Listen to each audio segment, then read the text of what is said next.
Welcome, everybody, to Capes and Scowls Minisode number 29. All right. Ready. I'm here with Leander. Hello. And Ryan Young. I'm here with Tim. Yep. Hi, Ryan Young. And Leander. And we're just going to do a couple quick comic book reviews for you, and Leander has volunteered to start. Oh, that's right. I forgot.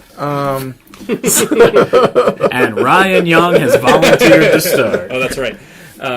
So, I am reviewing Uncanny XMen number 1. All right. So, I'm curious to hear your thoughts. So new team.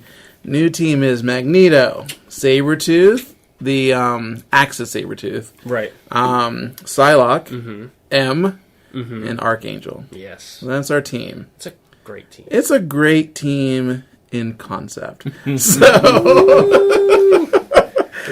So the thing is that it's written by someone named, first name don't know, last name Bunn. Colin Bunn. There we go. That sounds familiar. Colin Bunn is a writer. Nolan Woodard is a color artist. Artist. He opens veins. This sounds like a really awesome 80s horror movie. The arterist. The artist. John Carpenter. The artist. The general concept right now is there's still things going on that I don't know what's going on. Like, I'm still confused about the world that this is currently. Okay. So I'm assuming they're referencing back to before Secret Wars, when there was a big incident where Terrigen Mist came out, right? And there were more Inhumans than there normally have been before. Right. And I wasn't aware at the time, because maybe I had already canceled Marvel by then, but Terrigen Mist apparently is toxic to mutants. Correct. It'll kill them, so I didn't know that. So there are some mutants who decided... It makes them sterile. Makes them That's sterile. what it does. Yeah, That's what it is, sterile. So, which is so weird. It's a really crazy concept. Yeah. It's kind of cool, actually, in a way. But then Secret Wars happened, so I was confused. And then the idea is that this team is trying to go after some people who have decided to let mutants pay for being what's it called, like kind of like cryogenic, you know, like put into sleep, stasis or whatever, until this whole thing passes over. And Magneto, I don't like it, just doesn't like that idea. He's like, no, you have to be awake and sniff it the entire time. You have to inhale and love it. I'm like, why? Let them sleep. What is wrong with letting them sleep? Like, he literally rips open the stasis and like, you guys are fools. I hate all of you for sleeping. I'm like, what? They're just sleeping. Let them sleep. The thing is that I don't like the team because they haven't really done enough with Axis Sabretooth yet. And now they're just kind of throwing him on a team, you know? And he hasn't really developed himself yet, I believe. And they're all kind of interacting with him as if everything's okay. Except for M. M is the only person who, like, is in his face and is like, I know you used to be a killer and I don't care. But there's also a huge sexual tension between M and Sabretooth. Which is fine. And Sabretooth is doing a really good job of being Axis Sabretooth. He is not killing anyone. Of all the people, he seems to be like the nicest of all of them. Like, so he's weird. Like beating people down, and he's like whispering to the guy, he's like, just play dead so that we don't kill you. Yeah. So I thought it was pretty interesting. M is not drawn well, and that's what makes me upset the most. By far, M is not drawn well at all. It's not Terry Dodson. She is, not Terry Dodson. She's very... unfortunately chunky, like for no reason. Like, there's no need for that face to be so round. Like, it's horrible. You know what? Yeah, when I read this, I didn't notice. Yeah. But now that you've pointed it out to me, you're right. That is horrible. It is literally horrible. It's horrible. And there's a couple panels that look like that. Meanwhile, Psylocke's got it going on. Yeah, I mean, but Psylocke. Psylocke's always. Oh my goodness, Psylocke. Ugh, I know.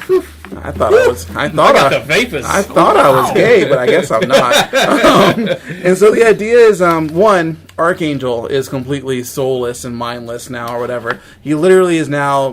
Betsy sends a psychic message to him to like hit targets. He's basically just a drone to kill things, and then goes back and goes away, and gets locked back up. So, and Magneto's kind of losing his powers, but we're not sure what's going on there. Since Avengers vs. X-Men, his powers have been on the fritz. Right. Yeah. Right. And again, it's not that I mind that. I kind of knew that, but it's like, what Magneto is this? I'm still confused about what any of these people are. Like, I don't even, am I supposed to just assume these are the same people from before? Because Old Man Logan is not the same Logan that we know now. So at what point am I supposed to think that any one of these characters are from an alternate universe that are now just combined into one? That's true. And that's pissing me off right now. I cannot deal with it. I don't know if this M knows Jubilee and they used to be in Generation X or not. So, anyways, reference to Jubilee. Ultimately... Always got to sneak a Jubilee reference in. The ending, the kind of cliffhanger is that there are bad guys who are going around killing every mutant healer that exists. That's the whole point. So we don't know why they're trying to kill the healers. It seems to be an abomination to life that you can heal people, and they're trying to stop that whole process. So... Uncanny X-Men, to me, I didn't like it. Ryan Young, seemed like you might have read it. I liked it. I didn't love it, though. Mm-hmm. I liked it. I thought some of the writing was uneven. I do have some of the similar complaints as you. Now that you've pointed out the art snafu, I'm a little, it went down a little. I did not notice it the first time. Mm-hmm. But, and I like M, too, as well. Yeah. She's one of my favorite X-ladies. Yeah. I did... overall like it, but I don't think that of the 3 X books right now it's the least of the 3. What's your favorite? All New. All New? Yeah. Which one is that one? That's with the old school X-Men? Yeah, with the kids. All right. I haven't read that. Yeah, that's my favorite one so far. Nice. It's a lot of fun, that one too. Nice. But and then Extraordinary and then that one. Okay. Yeah, that's my favorite Uncanny X-Men. My feeling is that it's supposed to feel Uncanny X-Force-ish, but it didn't make it. That's the kind of vibe that I was trying to get. Yep. Mm-hmm. So you know why? Because Remender's not writing it. That's why. Free Remender. Yeah, free Remender. We're gonna have to have our Remender fest. Yeah, me and Rashid. It's gonna happen. All right, that's it for me. All right, Ryan Young, you want to go? What do you got? All right, I got Paper Girls. Ah, yes. Number 4, is that the one that just came out? I don't have the book in front of me right now. Yes, 4 just came out. Max loves that, by the way. It's great. It is a great book, and I haven't read it yet. It's Vaughn, and it's I think it's an ongoing. There's been some debate about whether or not it's a miniseries or ongoing. Yeah, nobody's sure. I think that I read that it's ongoing, and I'm very curious to see where they go with it because there's a lot of weird things, time travel. And all kinds of zany things. In this issue, one of the girls gets hurt, and so they give her to it's the new girl. They give her to the time travelers. It ends. Spoiler alert. Skip ahead 15 seconds, if you don't want to be spoiled. They put her in, and at the end of in the time machine, she just disappears because they're taking her somewhere where they can. But the girls don't know that, and they think that they messed up and she got kidnapped or whatever. But I think that because it's Vaughn, so he just does characters so well that it doesn't even matter what the plot is. You just like the people who are in her. And I love all 4 of the girls. There's because it takes place in the 80s. There's one girl who's just a terrible person, and it's great. It's an enjoyable book. I like it a lot. Paper Girls. Well, the one that's a terrible person. What's an example of her being a terrible person? She is a bigot, basically. Okay. And but her other friends aren't, and they're just hey, come on, stop that, golly gee willikers. Yeah, hey, come on now. Although not really. They curse and stuff. There's the one girl who's the tough girl, right? And and all that. Yeah, and she's just not. Maybe I'm being a little bit harsh on her. Maybe she is a good person, but she's just a kid in the 80s. Sure, okay. And fair. but from an adult standard, she's if I met a person who I'd be you're a bad person. But I mean, if an 8-year-old in 1988, I might have a little bit more of if I met an 8-year-old from 1988, I might give them a little bit more leeway. I might still be hey, you probably shouldn't say that stuff, but I wouldn't be you're a horrible person because you're just a kid and you're from the 80s. What if that kid had a Warrant T-shirt on or something? Well, then they're a horrible person.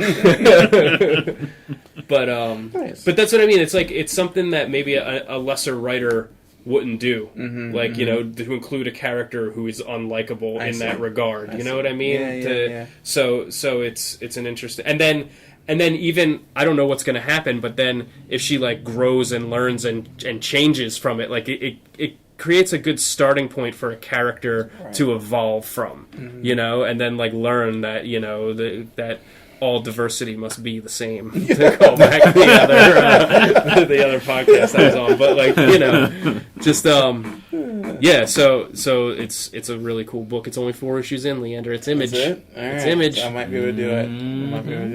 Mm-hmm.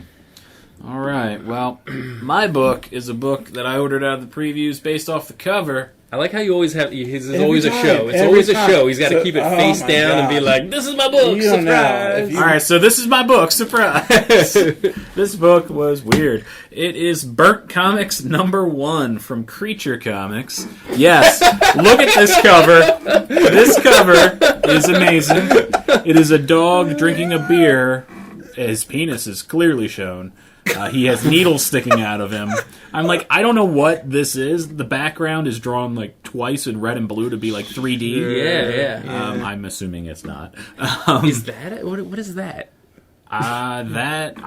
You know what?